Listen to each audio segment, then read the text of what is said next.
ಆಚಿ chilli powder ಸಖತ್ ಖಾರ ಬಣ್ಣ ಮತ್ತು ರುಚಿ ಆಚಿ ಚಿಲ್ಲಿ ಪೌಡರ್. ಪತ್ನಿಯ ಕತ್ತು ಹಿಸುಕಿ ಬರ್ಬರವಾಗಿ ಕೊಲೆ ಮಾಡಿದ್ದಾನೆ ಪತಿ. ಕನಕಪುರ ಮೂಲದ 24 ವರ್ಷದ ಅರ್ಚನಾ ಮೃತ ದುರ್ದೈವಿ.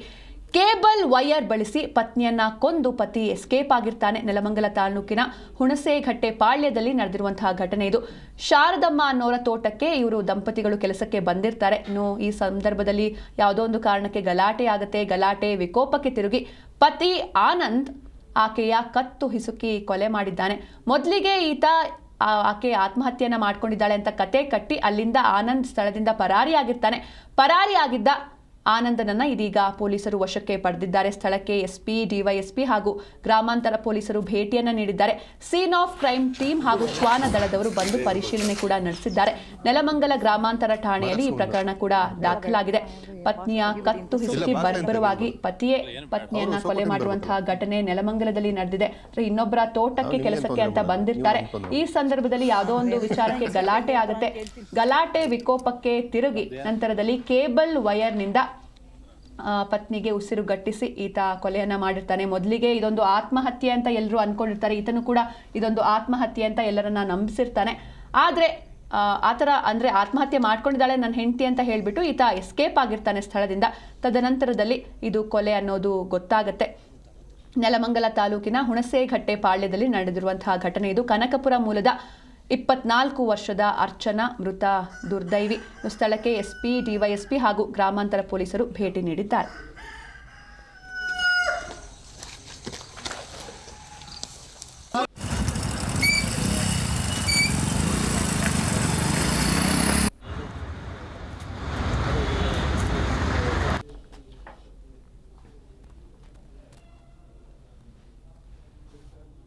ಒಂದು 12:30 ಗೊತ್ತಾಗಿದೆ ಸರ್ ನಮಗೆ. ಇಲ್ಲಿ ಫ್ಯಾಮಿಲಿ ಇದ್ದರು, ನಮ್ಮ ಇದ್ರ ಮೇಲೆ ಫ್ಯಾಮಿಲಿ ಇದ್ದರು, ಗಂಡ ಹೆಂಡತಿ ಇದ್ದರು. 10 ದಿವಸ ಆಗಿತ್ತು ಬಂದು.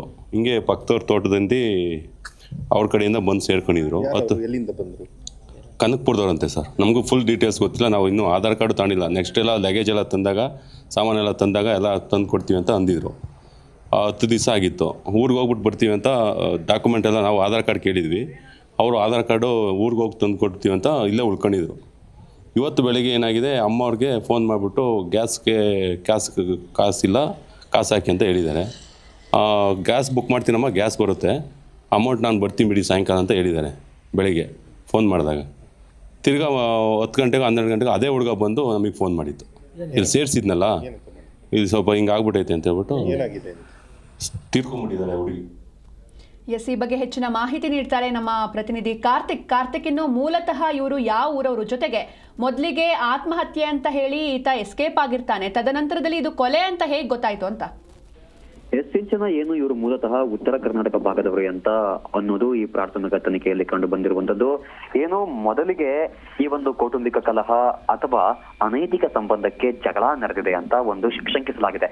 ಈ ಜಗಳ ಅತಿರೇಕಕ್ಕೆ ಹೋದಾಗ ಏನು ಈ ಒಂದು ಪತಿ, ಇವಾಗ ಆರೋಪಿ ಸ್ಥಾನದಲ್ಲಿರುವಂತಹ ಪತಿ ಮೃತ ಅರ್ಚನಾಳ ಕತ್ತನ್ನ ಕೇಬಲ್ ವೈರ್ನಿಂದ ಬಿಗಿ ಹಿಡಿದು ಉಸಿರುಗಟ್ಟಿಸಿ ಕೊಲೆಗೈದು ನಂತರ ಈ ಒಂದು ಸ್ಥಳೀಯರಿಗೆ ಆತ್ಮಹತ್ಯೆ ಮಾಡಿಕೊಂಡಿದ್ದಾಳೆ ಅಂತ ಬಿಂಬಿಸಿ ಸ್ಥಳದಿಂದ ತಾನು ಎಸ್ಕೇಪ್ ಆಗಿರ್ತಾನೆ. ಈ ವಿಷಯ ಪೊಲೀಸರಿಗೆ ಮುಟ್ತಾ ಇದ್ದಂತೆ ಪೊಲೀಸರು ಕಾರ್ಯಪ್ರವೃತ್ತರಾಗಿ ಈ ಎಸ್ಕೇಪ್ ಆಗಿದ್ದ ಪತಿಯನ್ನ ಬಂಧಿಸಿ ಸದ್ಯ ತನಿಖೆಗೆ ಒಳಪಡಿಸಿದ್ದಾರೆ.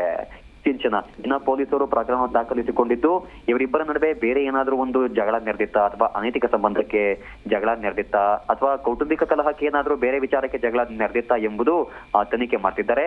ಇಲ್ಲಿ ಇನ್ನೊಂದು ವಿಷಯ ಏನಂದ್ರೆ, ಈ ಪತಿ ಏನಿದ್ದಾನೆ, ಆರೋಪಿ ಸ್ಥಾನದಲ್ಲಿರುವ ಪತಿಗೆ ಇದು 2ನೇ ಮದುವೆಯಾಗಿದ್ದು ಈಗ ಮೃತಪಟ್ಟಿರುವ ಪತ್ನಿಗೂ ಕೂಡ ಇದು 2ನೇ ಮದುವೆ ಎಂಬ ಮಾಹಿತಿ ಕೂಡ ಓಡಾಡ್ತಾ ಇದೆ. ಸಿಂಚನ ಸದ್ಯ ಕ್ರೈಮ್ ಆಫ್ ಸೀನ್ ತಂಡ ಹಾಗೂ ಬೆಂಗಳೂರು ಗ್ರಾಮಾಂತರ ಎಸ್ಪಿ, ಡಿವೈಎಸ್ಪಿ ಹಾಗೂ ನೆಲಮಂಗಲ ಗ್ರಾಮಾಂತರ ಪೊಲೀಸರು ಸ್ಥಳಕ್ಕೆ ಬಂದು ಪರಿಶೀಲನೆ ಮಾಡಿ ಮೃತದೇಹವನ್ನ ಮರಣೋತ್ತರ ಪರೀಕ್ಷೆಗೆ ರವಾನಿಸಿ ಹೆಚ್ಚಿನ ತನಿಖೆಯನ್ನ ಆರಂಭಿಸಿದ್ದಾರೆ. ಸಿಂಚನ. ಓಕೆ, ಥ್ಯಾಂಕ್ ಯು ಕಾರ್ತಿಕ್ ನಿಮ್ಮೆಲ್ಲ ಡೀಟೇಲ್ಸ್ಗಾಗಿ.